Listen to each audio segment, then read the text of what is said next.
Declaro aberta a sessão administrativa ordinária do egrégio órgão especial do dia de hoje, 11 de novembro de 2013. Submeto à apreciação do órgão especial a ata da sessão administrativa ordinária do órgão especial, realizada em 28 de outubro de 2013.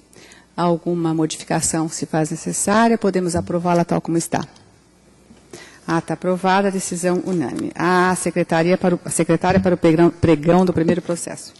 Processo número 0011-558-36 de 2013. Assunto: recurso em face da decisão que indeferiu o pedido de pagamento da gratificação de atividade de segurança, gás, retroativo ao mês de abril de 2013. Mantido pela excelentíssima presidente desse egrégio tribunal. Requerente: Emerson Leal, servidor desse egrégio tribunal. Esse processo foi retirado da pauta na sessão do dia 28/10. Sendo o ato dessa presidência e sendo a ilustre relatora a vice-presidente administrativa, passo a presidência à desembargadora Hilma. Pois não. Senhora relatora, ao voto? Eu já passei o voto a todos os colegas. Aqui, na verdade, todos já conhecem essa questão do gás, mas a pretensão se resume ao pagamento do mês de abril. E aí, depois de fazer todos os considerandos com relação aos requisitos para percepção do gás, eu digo que a previsão contida no artigo 6º, parágrafos 1º e 2º da Resolução 108/2012, que trata da hipótese de reinclusão do pagamento do gás no contra-cheque do servidor, após este tenha sido cessado, no mês subsequente ao da conclusão do novo programa de reciclagem. E aí eu cito o artigo 6º e os 2 parágrafos, e, portanto, eu entendo que ele, concluindo o curso no mês de abril, o pagamento da gratificação foi reincluído na folha de pagamento no mês subsequente, ou seja, no mês de maio, exatamente na forma prevista na referida Resolução 108/2012. Portanto, não há o que ser deferido, daí porque eu estou negando o provimento ao recurso. Pois não. Senhores desembargadores, alguma divergência? Eu dou-me por impedido. Tá, desembargador Nassar, desimpedido. A doutora Nélia acabou.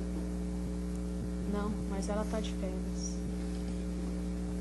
Ela está em férias e não houve votação na última sessão, foi tirada de pauta. Se tiver alguma divergência, tomarei os votos. Não tendo... Não tem. Tá, então... Eu tenho uma observação apenas. Pois não. Está corrigida, viu, doutor Trigueiros? Não se trata de questão de correção. É que eu observo aqui que na fundamentação, se desculpe que eu estou quase sem voz, eu estou observando aqui na fundamentação, que for constando, no tocante à alegação de responsabilidade de seus superiores hierárquicos, chefe e subchefe, pela ausência de sua inscrição no curso de reciclagem anual, deve o recorrente utilizar-se de via adequada para apreciação do pedido. A solicitação de inscrição é feita através dos superiores, nos respectivos cursos. E informa o recorrente que ele fez essas solicitações e parece que há comprovação nos autos de que foi realmente solicitada essa inscrição. O que me ocorre, então, é que não estou divergindo na conclusão, mas apenas ponderaria que, mais do que o interesse do recorrente, há também interesse, pondero que há interesse da administração em apurar essa questão. Já foi apurado em outro procedimento. Ah, já foi apurado? Em outro procedimento.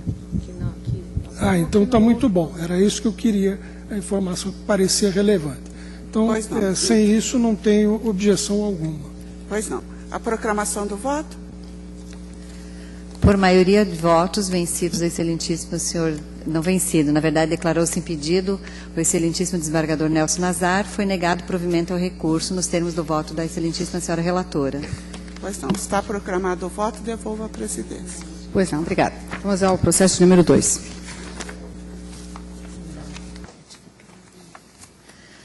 Processo número 2. Processo 0012-238-21-2013. Assunto: requer autorização para residir fora da comarca. Requerente: Diego Cunha Maeso Montes, juiz titular da 7ª Vara do Trabalho de São Bernardo do Campo. Com a palavra a doutora Silvia. Aqui também já distribuí o voto a todos os colegas. O interessado é juiz titular da 7ª Vara de São Bernardo do Campo e reside no município de Santana de Parnaíba. Daí porque entendo que não há nenhum problema pelo deferimento em caráter precário da autorização para que ele possa continuar a residir no município de Santana de Parnaíba. Defere, portanto. Alguma divergência? Decisão unânime. Processo número 3. Processo 0012-24088 de 2013. Consulta do excelentíssimo senhor desembargador, presidente do Egrégio Tribunal Regional do Trabalho da 15ª Região, acerca da possibilidade da cessão para exercer função comissionada FC5 da servidora Priscila Fonseca de Souza àquele tribunal. Interessado: Flávio Alegrete de Campos Cooper, desembargador presidente do Egrégio Tribunal Regional do Trabalho da 15ª Região. Com a palavra a doutora Silvia. Também já distribuí o voto aos colegas. Aqui nós temos o problema da equivalência, uma vez que temos 151 servidores do nosso regional exercendo atribuições junto ao tribunal da 15ª e 87 da 15ª no nosso tribunal. Daí porque eu voto pelo não acolhimento do presente pleito. Alguma divergência? Um pedido de esclarecimento? Decisão unânime. Processo de número 4. Processo 0012-27548 de 2013. Assunto: requer autorização para residir fora da comarca. Requerente: Elisa Maria de Barros Pena, juíza titular da 3ª Vara do Trabalho de São Caetano do Sul. Com a palavra a doutora Silvia. Também distribui o voto. A doutora Elisa reside em São Paulo, no bairro do Tatuapé, e é titular da 3ª Vara do Trabalho de São Caetano do Sul. E eu voto pelo deferimento em caráter precário do pedido de autorização para que continue a residir no município de São Paulo. Todos de acordo? Decisão unânime. Processo número 5. Processo 0012-72673-2013. Assunto: requer autorização para residir fora da sede. Requerente: excelentíssimo senhor desembargador Donizete Vieira da Silva. Com a palavra a doutora Silvia. Também distribui os votos. O doutor Donizete reside no município de Jundiaí. E eu não vejo também nenhum óbice para que ele continue a residindo no mesmo local, votando pelo deferimento do seu pedido para que continue ali a residir.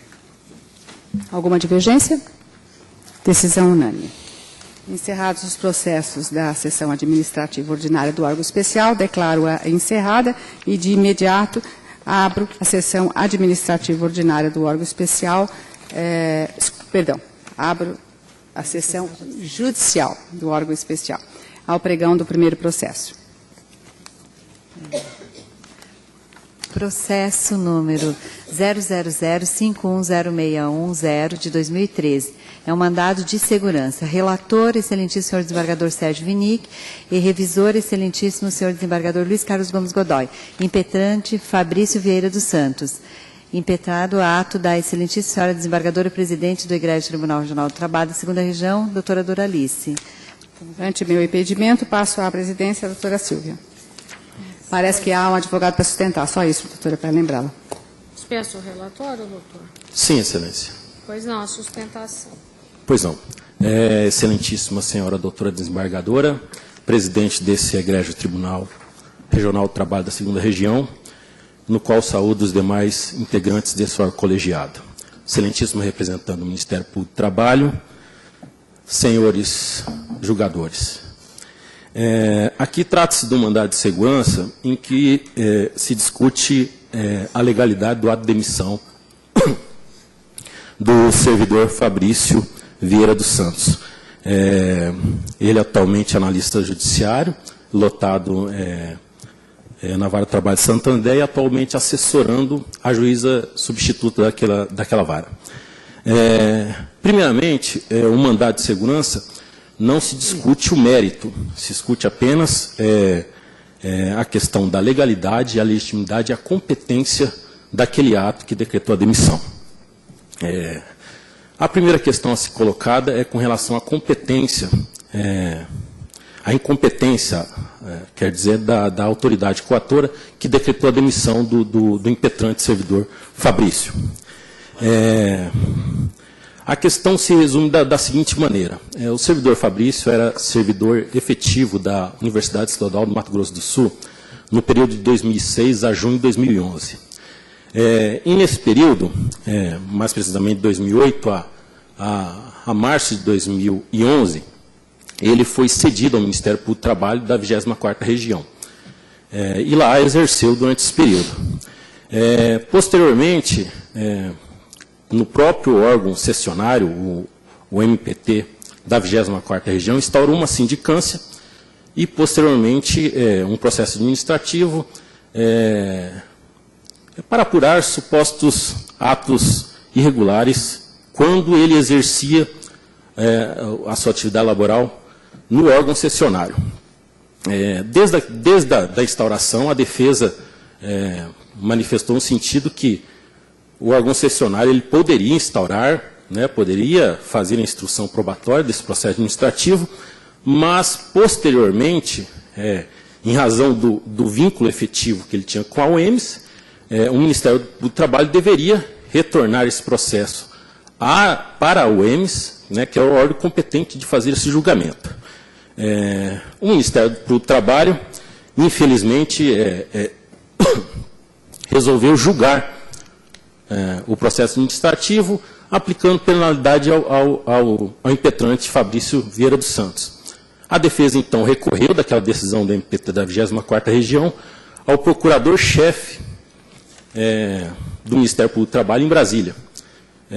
Desta feita, o procurador-chefe do MPT anulou a decisão do MPT da 24ª Região, só que, em vez de pegar esse procedimento e enviar para a UEMS, encaminhou a esse colendo Tribunal Regional do Trabalho da 2ª Região, sob a alegação que o servidor Fabrício agora tinha tomado posse, tinha pedido a exoneração da UEMS e tinha tomado posse aqui no TRT 2ª Região e, consequentemente, o TRT teria competência para fazer esse julgamento. Diante desse processo administrativo mandado pelo Procurador-Geral do MPT em Brasília, a doutora presidente instaurou através de uma portaria, o processo administrativo da data vênia irregular. Foi feita também uma instrução assodada, também entendemos que foi irregular, e, ao final, decretou a demissão do servidor Fabrício. Então, os três tópicos do mandado de segurança é o primeiro. O TRT não tem competência de fazer esse julgamento desse processo administrativo, porque os fatos são anteriores à posse e quando o impetrante estava vinculado a um outro regime jurídico. Então, para se fazer, para fundamentar, foi aplicada a Lei 8.112, que é dos servidores públicos da União, quando ele deveria ser julgado pelo regime jurídico da UEMS, que na época ele estava vinculado. Então, entendemos que a sucessão desses cargos efetivos em diferentes esferas da administração pública não acarreta automaticamente o direito desse tribunal a efetuar o julgamento do servidor Fabrício por aqueles atos anteriores. Então, a primeira questão é que o impetrante pede a incompetência desse juízo, a anulação da demissão e o encaminhamento desse procedimento para a UEMS. Há também duas questões complementares, que foi a questão da portaria que instaurou esse procedimento administrativo, simplesmente falou assim, instaurado o processo administrativo para apurar fatos praticados pelo servidor. Ora, que fatos é isso? Nós não sabemos. Então, mesmo se for mantida a competência, o que esperamos que não seja, houve prejuízo à ampla defesa do impetrante, porque nós não sabemos quais fatos que foram apurados, né? Então, fizemos uma defesa no escuro, né? E também tem a questão da instrução probatória que não foi feita nesse procedimento. Simplesmente a comissão processante falou, temos prova emprestada e podemos julgar já. Não se ouviu o servidor, não se analisou nada, simplesmente pegou a prova emprestada e decretou demissão. Então, a defesa pede data vênia que seja acatado o mandado de segurança pela incompetência do tribunal de julgar esses fatos e, em tese alternativas, a nulidade do processo administrativo pelos prejuízos à ampla defesa e o devido processo legal. É o que se espera, excelências. Pois não, doutor Vinito, ao voto. Ao voto.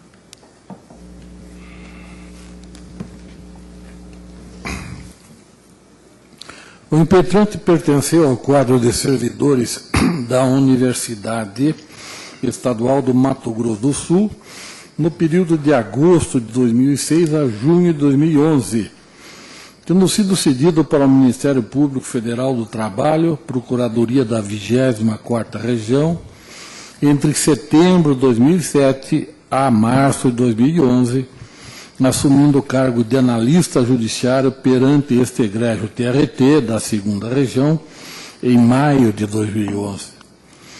Em março de 2011, a Procuradoria Regional do Trabalho da 24ª Região instalou sindicância para apurar supostos desvios de recursos cometidos pelo impetrante perante aquele órgão, em decorrência da efetivação de acordos judiciais e termos de ajuste de conduta, instaurando também o processo administrativo disciplinar.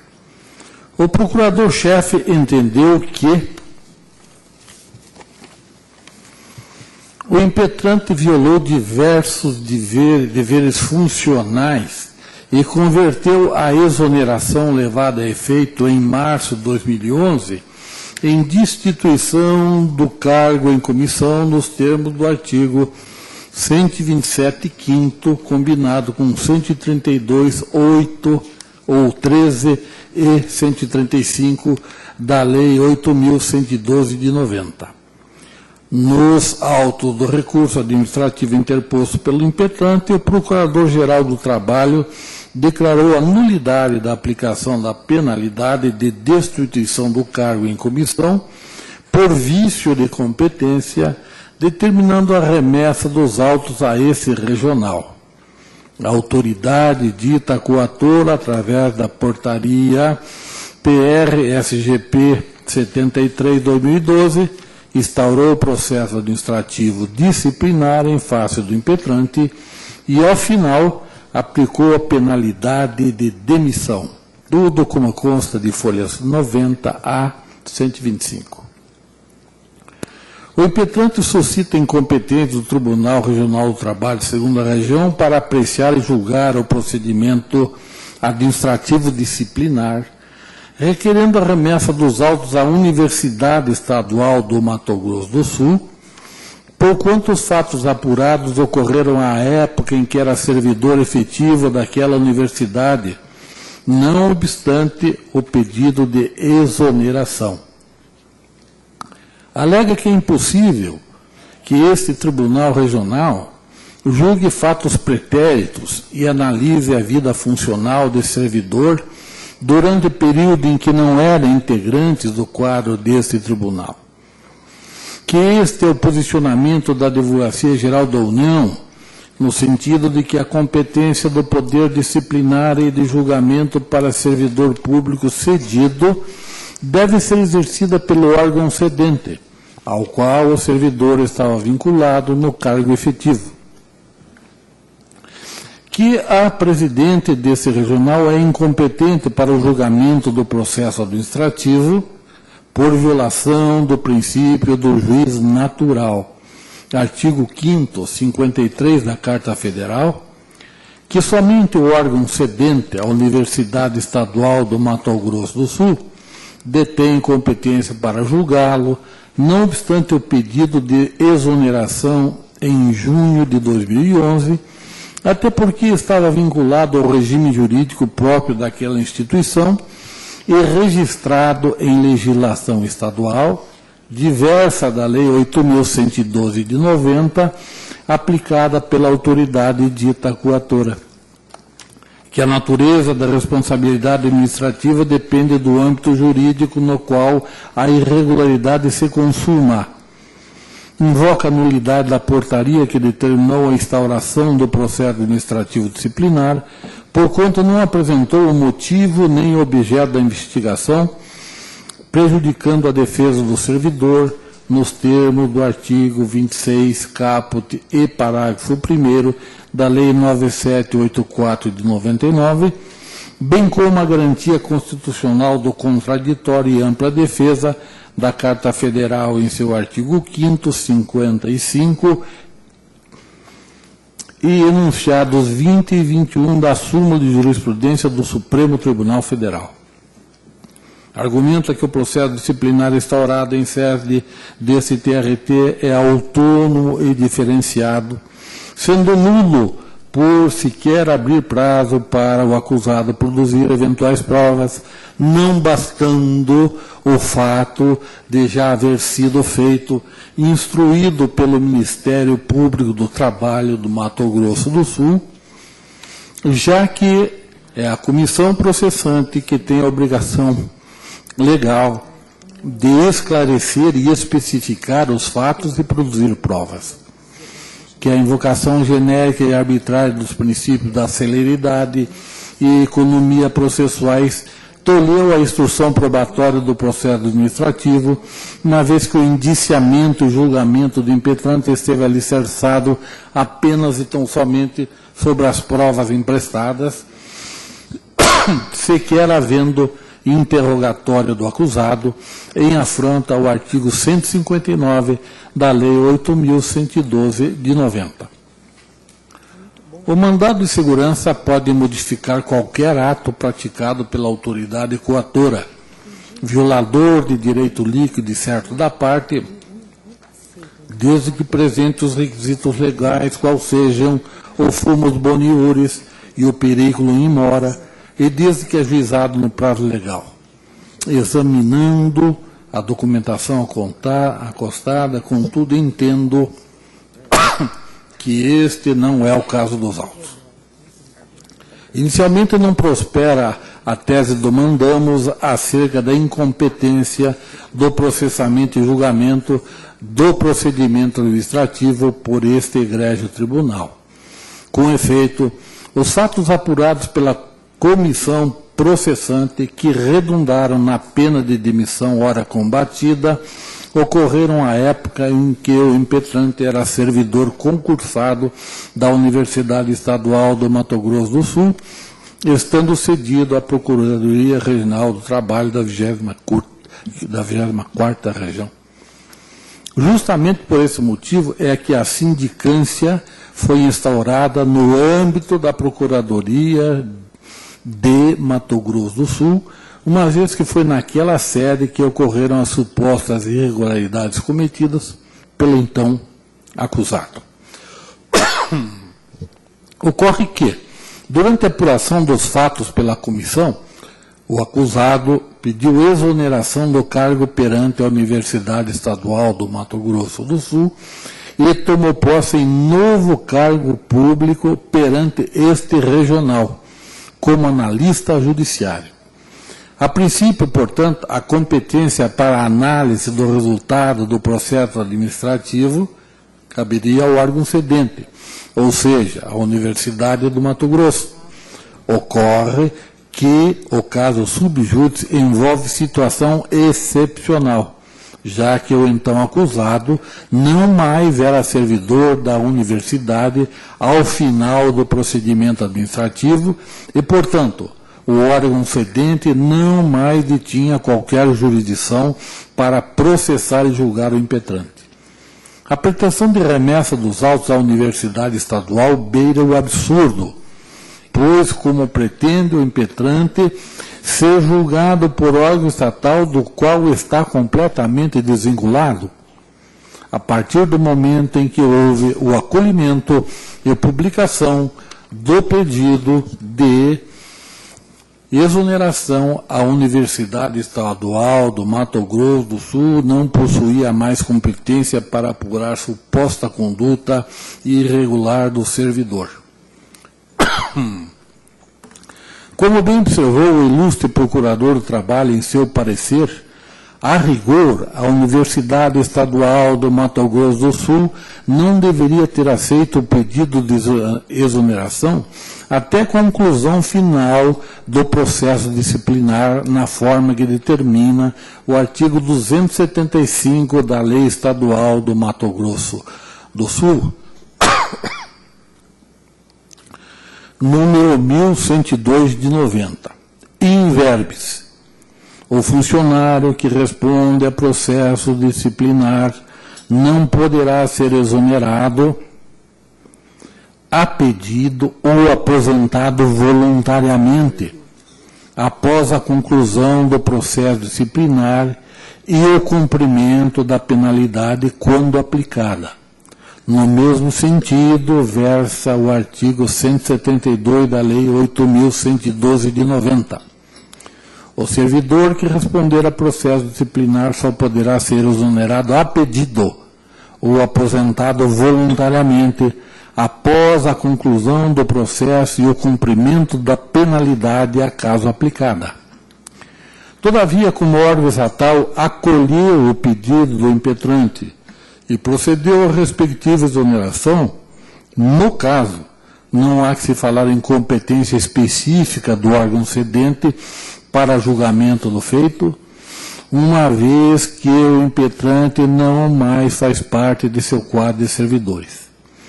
Destaque: impossível de ser acolhida a tese aventada na peça mandamental acerca da competência, considerando que o impetrante não possui mais vinculação nenhuma com o cargo que anteriormente ocupava junto à Universidade Estadual.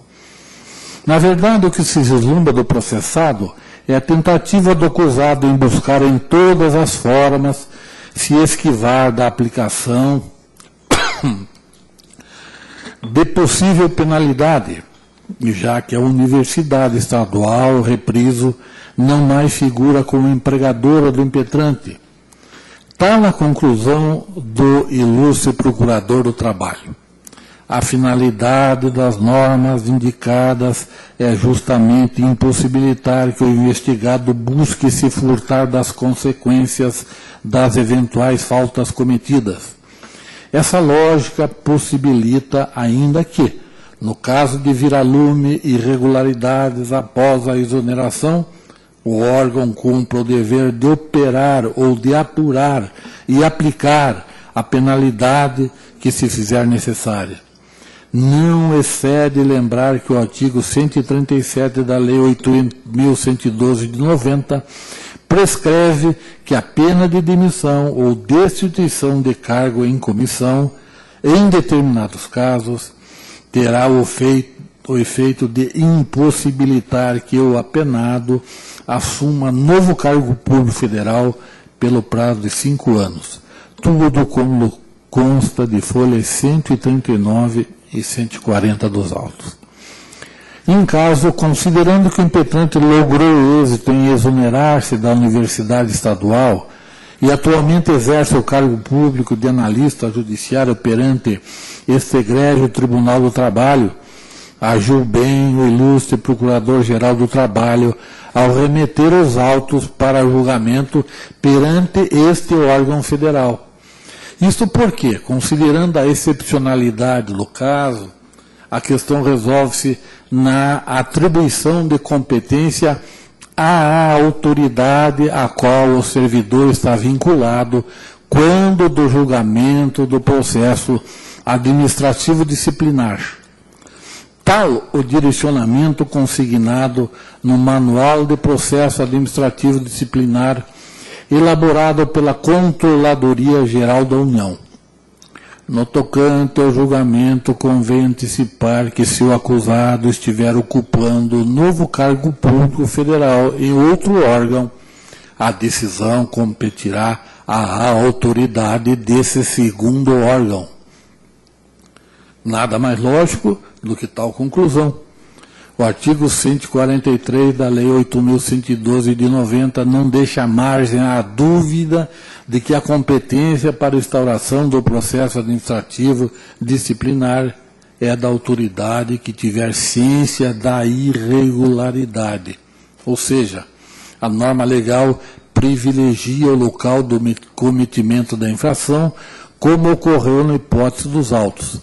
Apuração perante a Procuradoria Regional do Trabalho do Mato Grosso do Sul, quanto à competência para julgar e aplicar a penalidade administrativa, haverão de se levar em conta dois valores: o princípio da hierarquia e o fato de que as repercussões do julgamento se materializam sob o cargo efetivo do servidor.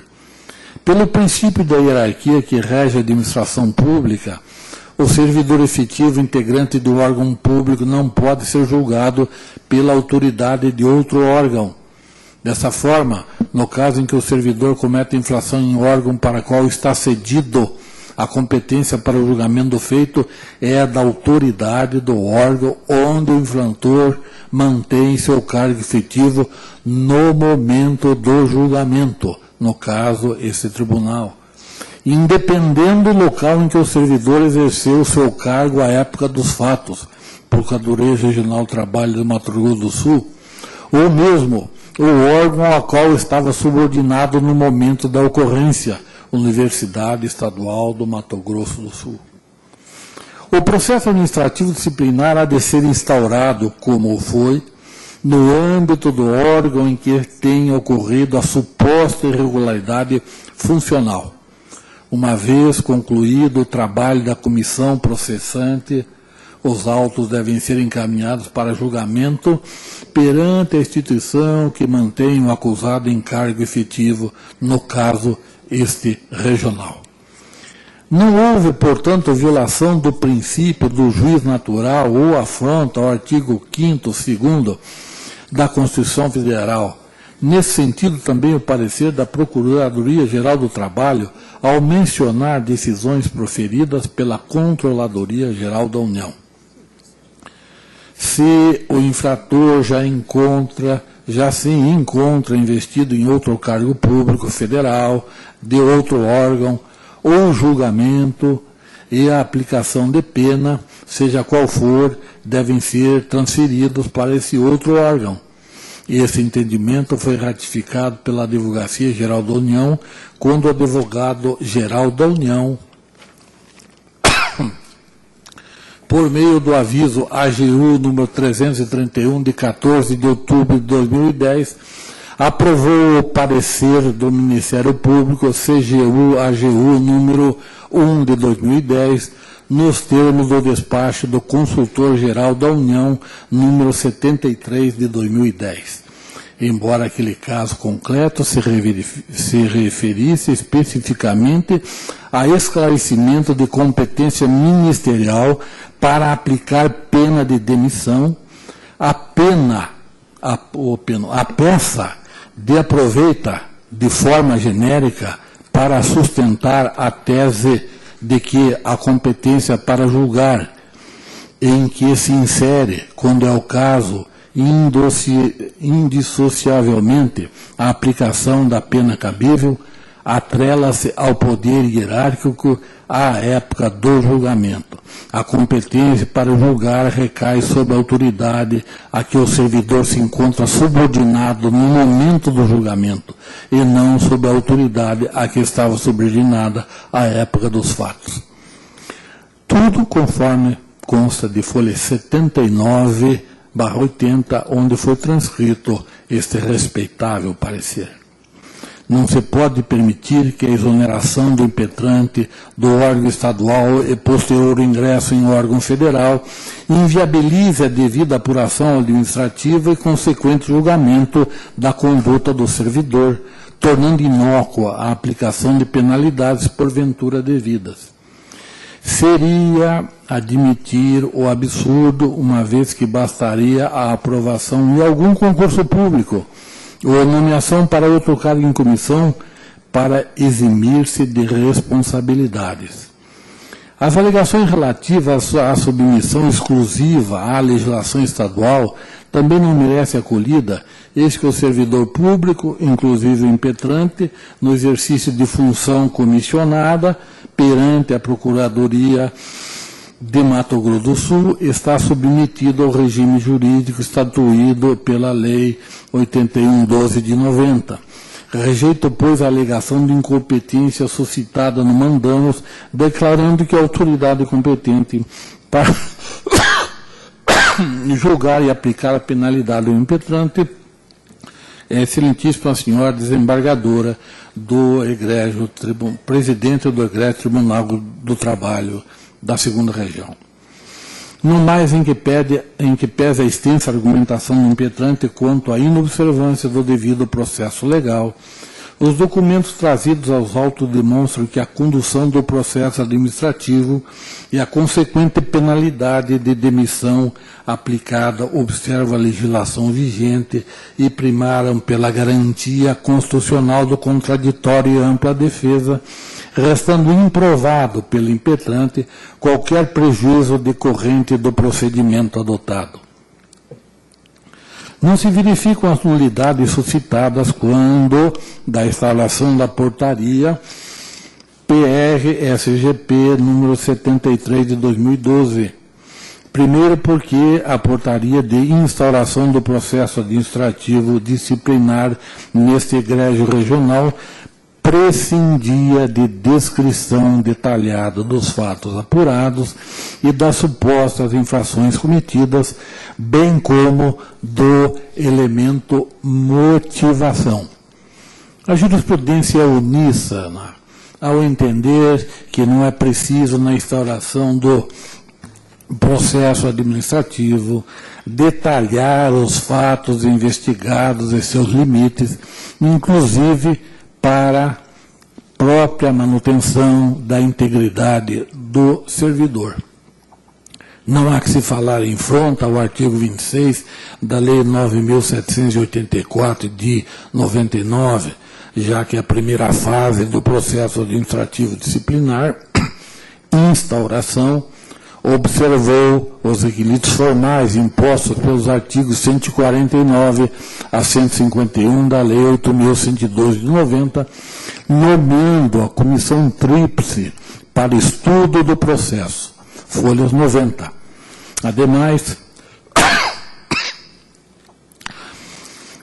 a primeira fase, é pontual e não comporta contraditório, já que o artigo 153 da referida lei garante o contraditório a partir da segunda fase, inquérito administrativo. Acrescente-se ainda que o impetrante estava plenamente ciente de todos os fatos ali imputados, eis que já realizada a sindicância e processo administrativo disciplinar pela Procuradoria-Geral do Trabalho. Não há que se falar também em nulidade por afronta ao devido processo legal pela ausência de instrução e interrogatório do impetrante. Os documentos revelam que o acusado foi devidamente intimado de todos os atos praticados, restando-lhe plenamente assegurado o direito de produção de provas. Folhas 91, 93 e 94 e 98 a 100. Todavia, o próprio impetrante não manifestou qualquer interesse em produzir provas em seu favor, restando inócua a argumentação de iniciar acerca da ofensa ao contraditório e ampla defesa durante a fase instrutória. A comissão tomou ciência de que não houve manifestação do servidor Fabrício Vieira dos Santos e de seu advogado constituído no prazo que lhes foi concedido para dizer se tinha interesse na produção de outras provas. Deliberou-se à unanimidade pelo encerramento da fase instrutória, folha 101. Denota-se, pois, que durante a fase instrutória o impetrante não protestou pelo interrogatório, dispensou a produção de provas e não arguiu qualquer nulidade vindo somente agora, pela via do mandamos, buscar reverter a decisão final que lhe foi desfavorável, apontando equívocos e nulidades inexistentes no decorrer do processo. Sem razão, contudo, some-se ainda o fato de a comissão ter requerido dilação de prazo para a conclusão dos trabalhos, face à complexidade da matéria em análise que envolve estudo e apreciação de volumosa quantidade de documentos. Folhas 91 a 94. Nesse aspecto, não há qualquer óbice para a adoção, como prova emprestada, do processo administrativo levado a efeito perante o Ministério Público do Trabalho da 24ª Região, principalmente considerando que se trata do local específico da ocorrência dos supostos atos delituosos, restando também garantido perante aquele órgão o acesso à ampla defesa e ao contraditório, folhas 36 a 58, como se constata da decisão do ilustre procurador-chefe. Foram efetuadas diligências a locais de destinação de recursos oriundos de taxas, bem como foram ouvidos várias testemunhas, foi juntada a prova documental e foram realizadas várias reuniões da comissão processante. O indiciado foi interrogado conforme termos constantes de folha 1134 a 1147, não houve no processo administrativo disciplinar nenhuma violação aos princípios do contraditório e da ampla defesa. A conclusão constante do relatório da comissão está embasada em provas produzidas durante o processo administrativo disciplinar, que ocorreu sob a mais estreita observância do contraditório e da ampla defesa, tendo o indiciado tido ciência de todos os atos praticados, bem como oportunidade de manifestação, além da participação de seu patrono em todos os atos probatórios. Folhas 47, 48 e 50 e 51.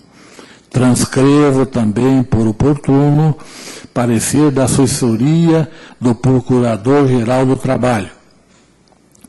Em apertada síntese, pode-se dizer que o princípio do contraditório envolve, a um só tempo, o direito de informação e de oportunidade de manifestação, bem como o de ter o interessado seus argumentos contemplados ou seriamente apreciados pela autoridade julgadora.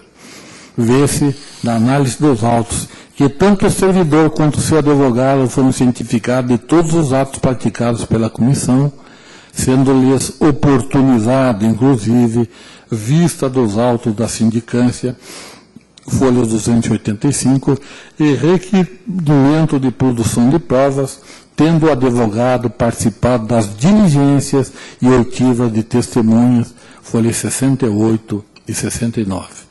Inexiste, por violação, ao artigo 5º, 54 e 55 da Carta Federal e súmula 20 e 21 do Supremo Tribunal Federal. Vale registrar, por fim, que no âmbito do processo disciplinar também vigora o princípio do livre convencimento. Destaque, a autoridade dita coatora formou seu livre convencimento a partir da extensa quantidade de provas carreadas aos autos, cabendo ressaltar que as apurações foram regularmente realizadas, inclusive a busca de provas, com o objetivo de se conhecer a verdade material, que é o objetivo final do processo administrativo. Não vislumbra, assim, ofensa a direito líquido e certo do impetrante, motivo pelo qual casso a liminar deferida, as folhas 127, e denego a segurança. Ante o exposto, denego a segurança, cassando a liminar de folha 127 nos termos da fundamentação e imponho as custas processuais no valor de R$ 10,64 ao impetrante. É a minha proposta de solução, senhora presidente. Pois não, doutor Godoy? Senhora presidente, eu estou acompanhando integralmente o voto do MT relator, com apenas uma observação no que respeita à fundamentação, já que, sendo vedada a exoneração a pedido quando o servidor estiver respondendo a procedimento disciplinar, e era o caso, e ele já estava, quando se foi exonerado a pedido pela Universidade de Mato Grosso, esse ato é nulo perante a administração pública. Significa, portanto, que ele manteve esse regime mesmo depois de ingressar nesse tribunal, conservando dois regimes cuja acumulação, no caso, não é vedada porque não havia percepção, ou pelo menos não há notícia de que houvesse percepção de rendimentos no órgão de origem. Daí que seria o caso de competência concorrente da Universidade de Mato Grosso e desse tribunal, mas que se resolve prevalecendo a competência desse tribunal por ser o órgão onde ele tem efetivo exercício. E é por essas razões que eu acompanho o eminente relator com essa observação. Pois não, doutor Fernando Sampaio? Acompanho. Doutora Vilma? Acompanho. Doutora Tânia? Acompanho. Doutora Maria Ângela? Acompanho. Doutor Trigueiros? Acompanho. Doutora Maria de Lourdes? Doutora Doris? Acompanho. Doutor Ariano? Acompanho. Doutora Cíntia? Acompanho. Doutora Maria Isabel? Acompanho. Doutor Ricardo? Acompanho. Doutora Regina? Com o relator. Doutor Álvaro? Acompanho. Doutora Rilma? Com o relator. Doutor Marcelo? Acompanho. Doutor Nazar? De acordo com o relator. Pois não, a proclamação? Por unanimidade de votos, foi denegada a segurança nos termos do voto do excelentíssimo senhor desembargador relator. Pois não, devolvo a presidência a Vossa Excelência, mas só vai me devolver outra vez, né? Vou sim. Vou sim, só que o processo, só gostaria de anunciar que o processo de número 2 está sendo adiado em razão do pedido de Sua Excelência, a ilustre relatora. Vamos então ao processo número 3, que também estou impedida e que continua, portanto, a presidência com Vossa Excelência. Pois não, 2 foi adiado. Processo 000700543 de 2013, mandado de segurança. Relatora, excelentíssima senhora desembargadora Regina Duarte e revisora, excelentíssimo senhor desembargador Álvaro Alves Noga. Impetrante, Carlos Eduardo Petraglia. Impetrado, ato da excelentíssima senhora desembargadora presidente do Egrégio Tribunal Regional do Trabalho da 2ª Região, doutora Maria Doralice Novaes. Pois não, doutora Regina. Pois não, senhora presidente, trata-se de mandado de segurança impetrado por Carlos Petraglia contra a excelentíssima senhora desembargadora presidente desse regional, em que condicionou o pagamento dos honorários periciais à restituição pelo jusperito do valor recebido de forma antecipada da ré. A matéria é conhecida, excelência, e eu parto logo para a conclusão na forma que temos já julgado aqui nesse tribunal, para conceder a segurança e declarar inválido o ato administrativo impugnado, determinando que no prazo de 10 dias do trânsito e julgado desta decisão, seja realizado o pagamento dos honorários periciais, formulado por meio de requisição da meritíssima 2ª Vara do Trabalho de São Vicente, nos autos do processo 000161, 91-2010-5020482, devendo a Secretaria da Vara proceder à devida retenção dos valores antecipados, repassando ao perito o saldo remanescente, devolvendo a reclamado o valor por ela adiantado, nos termos da fundamentação. É como eu proponho, excelência. Pois não, doutor Álvaro. Eu acompanho o voto da nobre relatora, apenas era uma sugestão que eu lançaria de reproduzir no voto o teor da sentença que transitou em julgado e já determinava que isso fosse feito. Mas não houve o acolhimento disso e eu sugiro apenas excluir o prazo de 10 dias, já que se trata de medida a ser cumprida por órgão subordinado ao próprio tribunal. Pois não. Doutora Rilma. Acompanha o relator. Doutor Marcelo. Com a relatora. Doutor Nazar. Eu fico vencido, senhora presidente. Qual o seu voto, doutor Nazar? O meu voto é manter o ato da doutora presidente. Ah, pois não. Doutor Vinick. Com a relatora, senhor presidente. Dr. Godoy. Com relatora. Dr. Fernando. Acompanho. Relator. Quem? Acompanha quem, Dr. Fernando? Relator. Doutora Vilma. Relator. Doutora Tânia.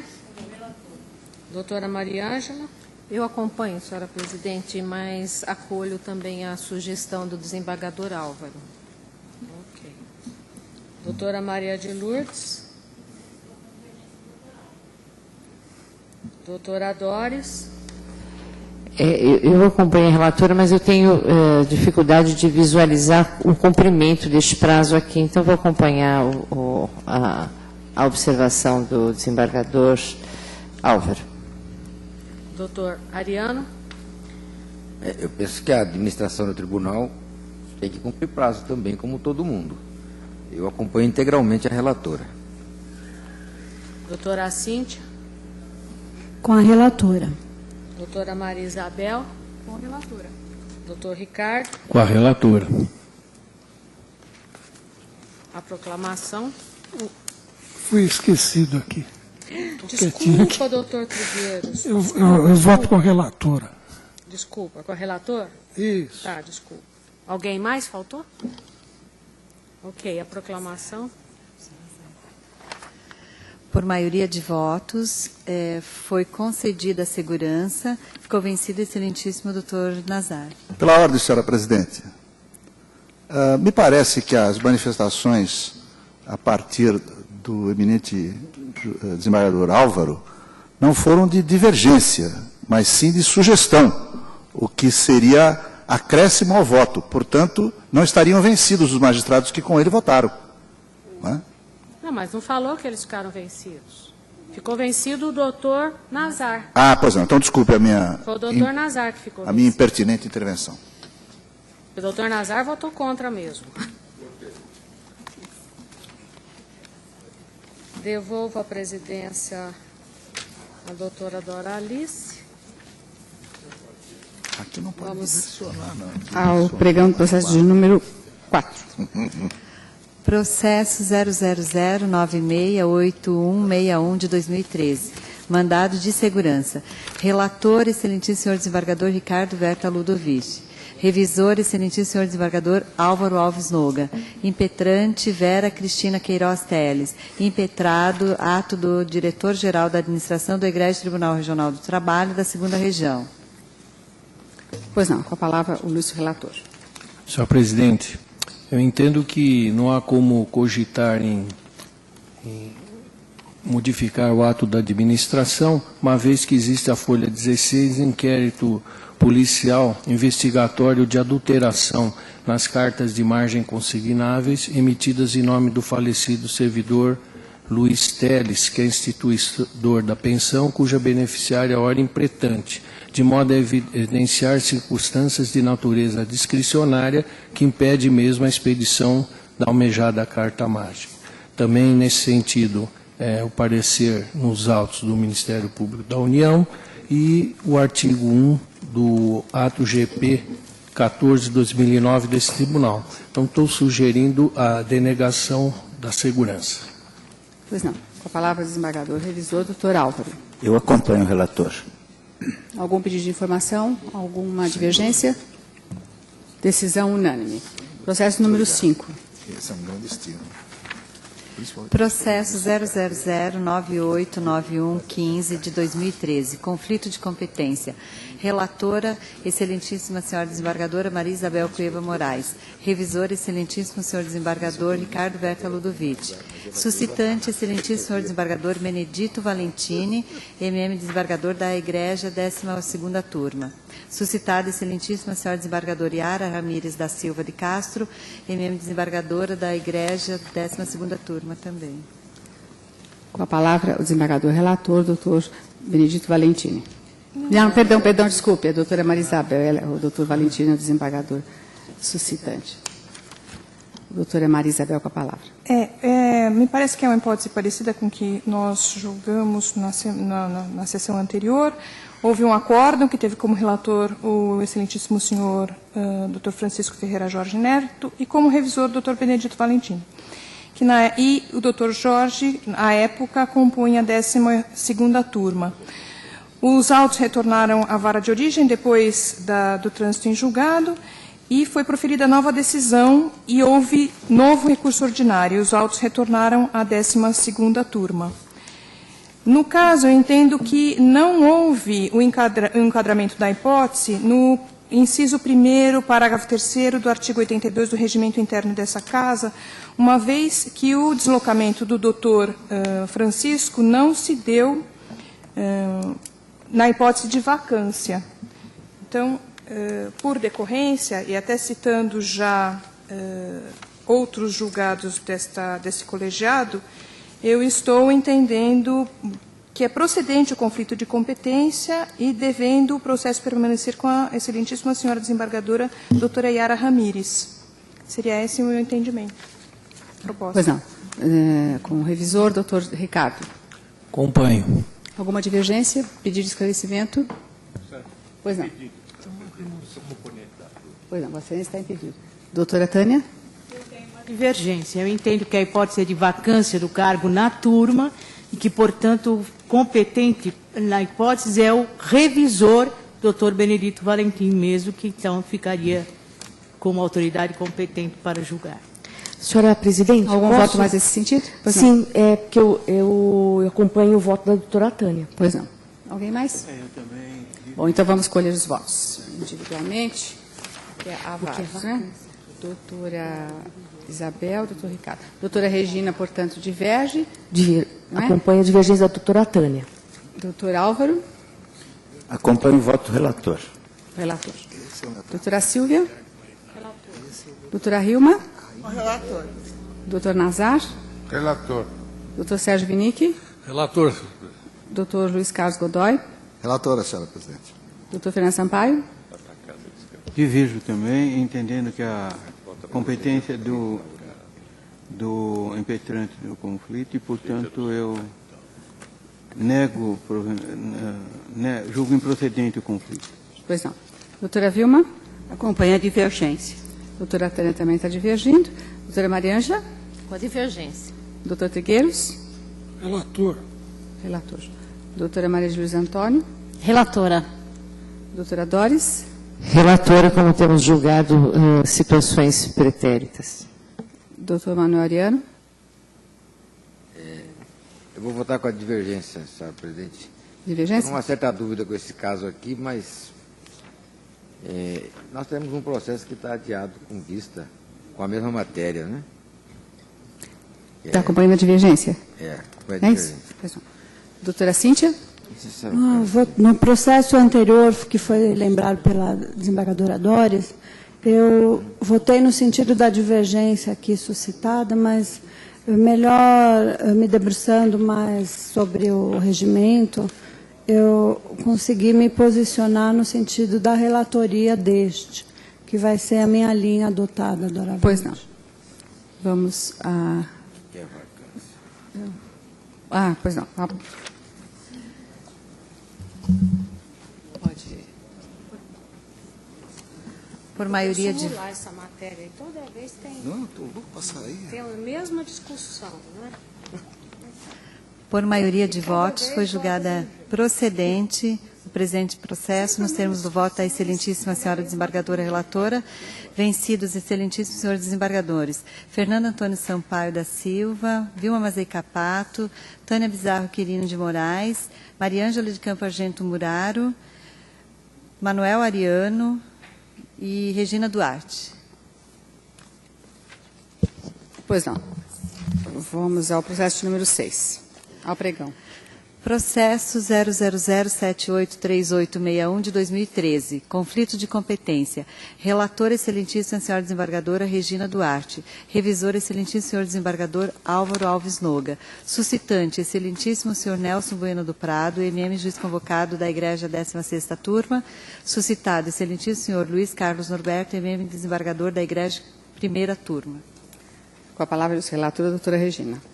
Pois não, senhora presidente, é um conflito de competência negativo suscitado pelo juiz Nelson Bueno do Prado, em face de decisão proferida pelo excelentíssimo senhor Luiz Carlos Norberto, desembargador desta Casa, da primeira turma.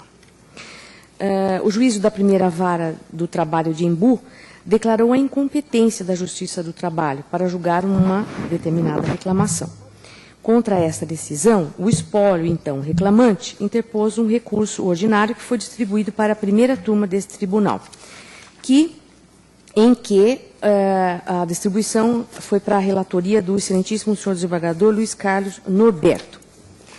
O apelo não foi conhecido pela primeira turma, uma vez que inexistente ante a inépcia da peça recursal por ausência de identificação de todos os recorrentes, bem como pela falta de regularidade de representação processual. Mas, a despeito de o recurso não ter sido conhecido, o órgão julgador resolveu reconhecer a competência da Justiça do Trabalho para julgar a ação, por ser questão de ordem pública, remetendo os autos à instância de origem.